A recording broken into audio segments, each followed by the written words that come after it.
परात्पर परब्रह्म अनंत कोटि ब्रह्मांड नायक गोकुलेंद्र राधापति श्री कृष्ण ही कलिकाल में आज से 500 साल पहले नवद्वीप मायापुर में सची माता के पुत्र के रूप में जन्म लिया है, जिनको हम गौर सुंदर या श्री कृष्ण चैतन्य महाप्रभु के नाम पे जानते हैं। अभी सवाल ये है कि श्री कृष्ण चैतन्य महाप्रभु या गौर सुंदर ही भगवान श्री कृष्ण है, इसका कोई ठोस आधार है?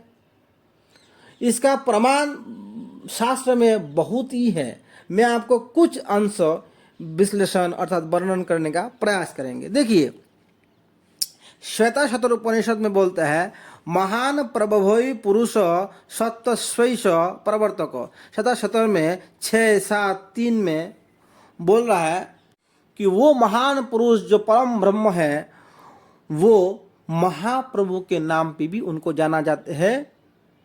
उनके संस्पर्श में आना मतलब ब्रह्म ज्योति के संस्पर्श में आना बराबर है। दूसरा उदाहरण आप समझ जाइए, मुंडक उपनिषद में 3:1-3 में बोलते हैं, यदा पश्यते रुक्म वर्णम कर्तारमीश पुरुषम ब्रह्म युनिम। ब्रह्म युनि ब्रह्म जिससे निकालते हैं, अर्थात जिनके बराबर भी कोई नहीं, जिनसे ऊपर भी कोई नहीं, ब्रह्म जिनसे निकालते हैं। ब्रह्म युनि रुक्म वर्ण अर्थात गौर वर्ण, भगवान जो ब्रह्म को जन्म देने वाले अर्थात ब्रह्म जिसे निकालते हैं, वो रुक्म वर्ण, वो गौर वर्ण है। वो परम भोक्ता है, वो परम कर्ता है, वो गौर कांति वाले हैं। उनको दर्शन करने से जीव मुक्त हो जाते हैं। ये सब बातें हैं हम कलिकाल में देख सकता है कि चैतन्य महाप्रभु के शरीर के वर्ण है गौर वर्ण, वो ब्रह्म है। ब्रह्म भी जिनसे निकालते हैं। राम आदि मूर्ति शुक्लानि अमृत तृष्टान नानावतारम करत भुवनेश, किंतु ये राम नरसिंह बरहा ये सब ब्रह्म है, और इन परम ब्रह्म से ये सब ब्रह्म निकालते हैं। तो ब्रह्म जुनी रुक्म वर्ण अर्थात गौर वर्ण है, सोने की तरह चमचमाते हैं जिसका शरीर, वो है गौर सुंदर सचिनंदन भगवान श्री कृष्ण ही है। वेद में मैंने वेद का उदाहरण देके मैंने इस बात को आप लोगों के सामने रखा है। तो श्रीमद् भागवत में भी, श्रीमद् भागवत महापुराण वेद का भी निचूर है, वेद का भी सार है। भागवत में नवयुगेश्वर जो महापुरुष निमि महाराज की यज्ञशाला में आए थे और निमि महाराज के प्रश्न के उत्तर देते हुए कलियुग में जो भगवान आएंगे इनके बारे में वर्णन कर रहा है, और उनकी उपासना के तरीका क्या है, वो कैसा है, उनके बारे में वर्णन करते हुए उन लोग कहा, ध्येयम सदा परिवग्नम अभिष्ट दोहम तीर्थास्पद शिव विरिंचितम शरणम भृत्तार्त्यहम प्रणतपाल भवाद्विपुतम वंदे महापुरुष ते चरणार वृंदम। तो यही निमि महाराज कलिकाल के भगवान के बारे में इन लोगों को प्रश्न किया तो करबाजन जी तुरंत ही भगवान की स्तुति करते हुए उनका ध्यान कर रहा है। तो ध्यान सदा परिवग्नम अभिष्ट दुहम, जिनके ध्यान करते समस्त मन वांछा पूर्ति हो जाते हैं, ऐसा तीर्थपद मतलब जिनके चरण में समस्त तीर्थों के तीर्थ निवास करते हैं। इस जगत के सर्वश्रेष्ठ तीर्थ शिव है और ब्रह्मा है। ब्रह्मा शिव विरिंचिनुतम शरणम, जिनके शरण में रहते हैं शिव, और ब्रह्मा जैसा महापुरुष भी जिनके शरण में रहते हैं, वो वृत्तार्थिहम प्रणतपाल भवाद्विपुतम। संसार को मुक्त करने, उद्धार करने के लिए, संसार जीव को उद्धार करने के लिए, और प्रणतपाल और गिरे हुए पति जीव को उद्धार करने के लिए भगवान श्री गौर सुंदर आविर्भाव हुई है। वंदे महापुरुष चरणाम, वैसा महापुरुष के चरण में वंदन करते हैं। फिर दूसरा श्लोक में बोलते हैं इसी अध्याय की, इसी स्कंद की, त्यक्त्वा सुदुस्तज सुरस्पितो राजलक्ष्मीम धर्मिष्ठ आर्य वचसा जद्गादरन्नम माया मृगं द्वैते स्फीतमनदावद वंदे महापुरुष ते चरणार वृंदम। तो इस श्लोक में भी बोलते हैं कि त्यक्त्वा सुदुस्तज सुरस्पितो राजलक्ष्मी, जिन्होंने राजलक्ष्मी वैभव को तिनके की भांति त्याग करके सन्यास ले लिया है।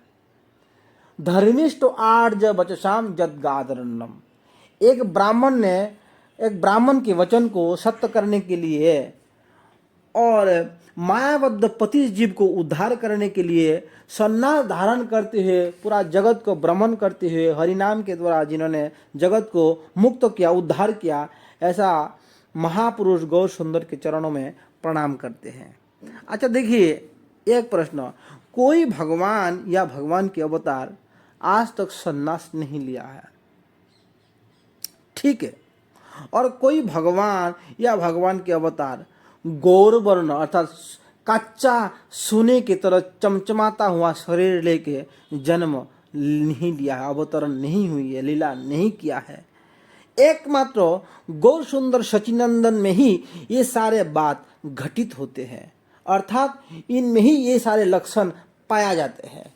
इसीलिए हमारे गौरी संप्रदाय के महान आचार्य लोग इन श्लोकों को गौरांग महाप्रभु के साथ जोड़ रहे हैं।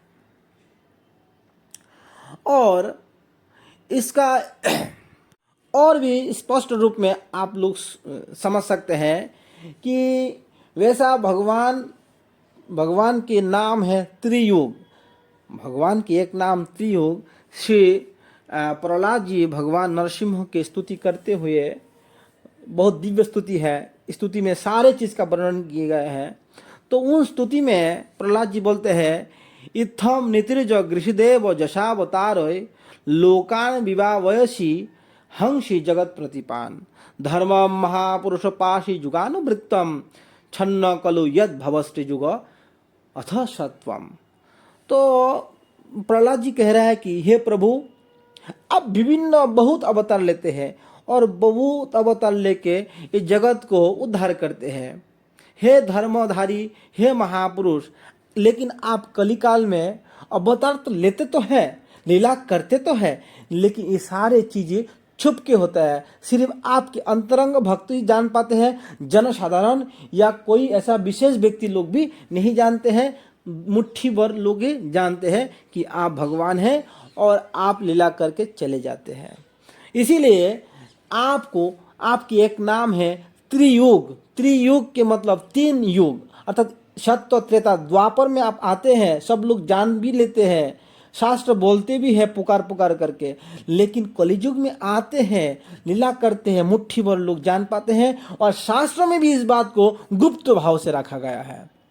इसीलिए शास्त्र में भी इसका पूर्ण व्यक्त नहीं किया कि आप आएंगे, कब आएंगे, आपके माँ बाप का क्या नाम होगा, आपका क्या नाम होगा और आप कैसा लीला करके जाएंगे। इस सारे बात को छुपा के अर्थात घाट बन के रखा जाता है। विशेष महापुरुष लोग ही इस बात को जान पाते हैं। महापुरुष के विदित और साधारण कोई अपने पंडित्व के बल पे नहीं जान पाते, सिर्फ उनकी भक्त लोग ही जान पाते, ऐसा शास्त्र में वर्णन है। ये प्रहलाद जी की उक्ति है। श्रीमद् भागवत के ये उदाहरण है। सप्तम स्कंद के 9वें अध्याय में श्लोक पाए जाते हैं। तो और ऊपर जो मैंने उदाहरण दिया है श्रीमद् भागवत के 11वें स्कंद के 5 अध्याय के 33-34 नंबर श्लोक, वो नवयुगेश्वर निमि महाराज को बोलते हैं। ये नरसिंह के सामने और प्रहलाद जी इस श्लोक को बोला है। तो इस श्लोक से समझ सकते हैं कि महापुरुष, ऐसा प्रहलाद जैसा महान भक्त ही जो दिव्य गुण संपन्न है, वही महापुरुष गिने चुने लोग जान सकते हैं कि महाप्रभु गौरांग देव भगवान श्री कृष्ण है और श्री कृष्ण ही महाप्रभु है, गौरांग देव है। इस बात को सिर्फ उन्हीं लोग जान सकते हैं जो प्रहलाद महाराज के जैसा महान वैष्णव है। देखिए, श्रील प्रभुपाद जी अपने ग्रंथों में और उदाहरण भी देते हैं कि कृष्ण यामल ग्रंथ से उन्होंने उदाहरण देते हैं। कृष्ण यामल ग्रंथ में लिखा है, पुण्य क्षेत्रे नवद्वीपे भविष्यामि शचीसुत। शचीसुत अर्थात शची माता के पुत्र के रूप में पुण्य भूमि नवद्वीप मायापुर में परम ब्रह्म के जन्म होगा। हाँ, वायु पुराण से भी उदाहरण देते हैं, कलु संकीर्तनारंभे भविष्यामि शचीसुत। कलिकाल में संकीर्तन धर्मों के द्वारा धर्मों की प्रचार करने वाले भविष्य में शचीनंदन, शची माता के पुत्र के रूप में आने वाले हैं। ब्रह्म यामल से भी उदाहरण देते हैं, अथवा हम धराधामे भूतवा मद भक्त रूपधृत। अर्थात मैं कभी कभी भक्त के रूप में भी आते हूँ और संकीर्तन धर्म के आचरण करता हूँ। कलियुग में मैं भक्त के रूप में आके संकीर्तन धर्म करने वाला हूँ और मेरा माँ के नाम होगा शची देवी। अनंत संहिता से भी उदाहरण आते हैं। ये एव भगवान कृष्ण राधिका प्राणवल्लभ सृष्टाधोष जगन्नाथ गौर सन्नी महेश्वरी। हे महेश्वरी, शिव जी अपने पत्नी को बोलते हैं, हे महेश्वरी, जो राधा रानी के प्राणपति है और समस्त जगत के सृष्टि करता है, प्रलय के प्रलयांकर भी है, समस्त जगत के नाथ है, भगवान श्री कृष्ण वीरभूत होने वाला है। मैं आपको शुरू में ही आप लोगों को कहा कि गौर सुंदर अर्थात चैतन्य महाप्रभु अर्थात गौर सुंदर अर्थात वही श्री कृष्ण है। ये सारे बातें शास्त्र में सूक्ष्म रूप में पाया जाता है। बहुत अध्ययन करने के बाद, ध्यान पूर्वक श्रवण अध्ययन करने से ये सारे बातें शास्त्र में मिलते हैं। श्रील पितामह भीष्म देव जब श्री कृष्ण के सामने भगवान श्री विष्णु के सहस्र नाम के गायन कर रहे थे, तो उस समय भी उन्होंने 2 श्लोक के माध्यम से आधा आधा करके, एक एक श्लोक के आधा आधा करके एक श्लोक के माध्यम से उन्होंने गौरांग महाप्रभु अर्थात सचिनंदन गौर सुंदर के आविर्भाव के अर्थात जन्म के बारे में, इनकी लीला के बारे में वर्णन किया। उन्होंने श्लोक वर्णन किया कि सुवर्ण वर्ण हेमांग वरांग चंदनांगदी सन्नास कृच्छम शांत निष्ठ शांति परायण। भगवान श्री गौर सुंदर, इनके शरीर के वर्ण क्या है? सुवर्ण वर्ण हेमांग, बहुत उज्जवल सोना की तरह चमचमाता हुआ चमकीला है। और वरांग, बहुत सुंदर, बहुत लंबा चौड़ा शरीर है। चंदनांगदी, जिन्होंने चंदन के बालाए, चंदन के कंगन, चंदन के हार धारण, चंदन की लकड़ी के द्वारा बनाया हुआ हार धारण किए हुए हैं। सन्नास कृच्छम शांत, सन्यासी बन करके कृच्छ साधना के द्वारा जगत को भ्रमण करते हैं। और निष्ठा शांति परायण, अपने धर्म में बहुत निष्ठावान है और शांति परायण, संसार के सारे झंझटंटा से बहुत दूर रहते हैं। वैसा भगवान गौर सुंदर को, ये इन गौर सुंदर के लिए इस लोक के पितामह भीष्म उदाहरण देते हैं। तो इसमें हम देख सकते हैं कि पितामह भीष्म भी जानते हैं कि कलियुग में भगवान सोने के वर्णों में आएंगे और सन्यास धारण करेंगे और इस प्रकार उन्होंने लीला करेंगे। ये बात पितामह भीष्म को भी पता था। महाभारत में श्लोक है। और पितामह भीष्म आप लोग जानते हैं कि 12 महाजन की एक महान महाजन है। स्वयंभू नारद शंभो कौमार कपिल मनु प्रहलाद जनक भीष्म बलिर व्यासखी यम। तो ये 12 महाजन हैं। इन 12 महाजन में एक पितामह भीष्म भी है।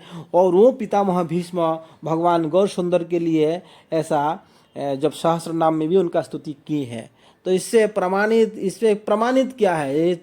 ये प्रमाण करने का चीज़ नहीं है, ये तो प्रमाणित है ही। हमें क्या प्रमाण करना है? हम तो उस जगह से यहाँ पे ला करके आप लोगों को सुनाना है जहाँ जहाँ इनके बारे में गुप्त रूप में वर्णन किया गया है, वो प्रमाणित किए हुए हैं। हम आप अभी समझ रहे इस चीज़ को। मैंने अभी आप लोगों को गौरांग महाप्रभु के बारे में शास्त्र में बताया हुआ जो उदाहरण दिए हैं, इन सारे उदाहरण से भी एक महत्वपूर्ण उदाहरण श्लोक मैं अभी बतलाने वाला हूँ, जो कृष्णदास कविराज गोस्वामी श्री चैतन्य चरितामृत की 1:1-3 में कहा है कि यद वदयितम ब्रह्म उपनिषदि तदपश्यतनोवा ये आत्मांतर्जामी पुरुष इति स्वसांस विभव शरय शरीर पूर्ण यह भगवान स्वयं न चैतन्यात् कृष्ण जगति परतत्वम परमिह। इस श्लोक में इन्होंने बतलाते हैं कि अद्वैतम ब्रह्म उपनिषदि अर्थात उपनिषद, ब्रह्म उपनिषद जिनको ब्रह्म कहते हैं, उपनिषद वेद वेदांतो जिनको ब्रह्म कहते हैं, वो गौरांग महाप्रभु के शरीर के ज्योति मात्र है, तेज मात्र है। उपनिषद में जिनको ब्रह्म कहते हैं वो गौरांग महाप्रभु के शरीर के तेज मात्र है। और ध्यानी जो ध्यान करते हैं परमात्मा का ध्यान करते हैं आत्मा में ही, उन परमात्मा के ध्यान करने वाला का जो भगवान चतुर्भुज है वो श्री गौरांग महाप्रभु के अंश विशेष है। जैसा कि भगवान को सर ऐश्वर्यपूर्ण कहा जाता है, जैसा कि तत्व विचार में भगवान को सर ऐश्वर्यपूर्ण कहा जाता है, वो सरस ऐश्वर्यपूर्ण 6 प्रकार के संपूर्ण ऐश्वर्य को धारण करने वाला वही श्री कृष्ण चैतन्य के अभिन्न स्वरूप है। इस जगत में श्री कृष्ण चैतन्य के अलावा और कुछ भी परतत्व नहीं है। उनसे महान, उससे परम तत्व, उनके समान और कुछ भी नहीं है। वही परतत्व की सीमा है। ये कृष्णदास कविराज गोस्वामी चैतन्य चरितामृत में वर्णन करते हैं। तो अभी गोस्वामी पाद